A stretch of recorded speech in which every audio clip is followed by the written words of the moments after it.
திமுக அரசு பெண்களுக்கு 5,000 ரூபாய் கொடுத்தது ஏமாற்று வேலை என தெரிவித்துள்ள பாஜக மாநில தலைவர் நயினார் நாகேந்திரன் 5 ஆண்டுகளாக கோடைக்கால தொகுப்பு கொடுக்கப்படாத நிலையில் தற்போது தேர்தலை முன்னிட்டு வழங்கப்படுவதாகவும் விமர்சித்துள்ளார்.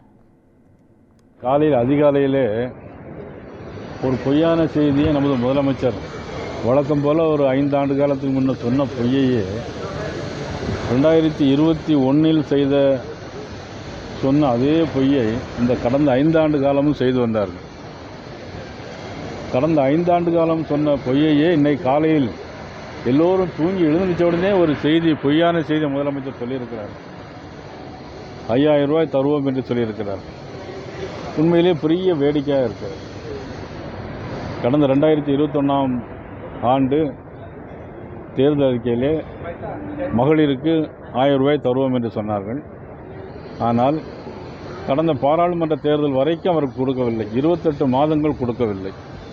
28 மாதங்களுக்கும் அந்த 28,000 ரூபாய் முதலமைச்சர் கொடுப்பாரா என்று சொன்னால் அதுவும் கொடுக்கல. ஆனால் எல்லோருக்கும் கொடுப்போம்னு சொல்லிட்டு ஒரு சிலருக்கு மட்டும்தான் கொடுத்தாங்க. சார், இது இன்னைக்கு மட்டும்தானே கொடுத்துருக்காங்க. 5 வருஷமாக கோடைக்கால விடுமுறை கொடுத்துருக்காரா சார்? நீங்கள் சொல்லுங்கள். 5 வருஷமாக கோடைக்கால விடுமுறை கொடுத்துருக்காரா? கொடுக்கல. ஏன் இப்போ கொடுக்க? தேர்தலுக்கான ஒரு ஏமாற்று வேலை.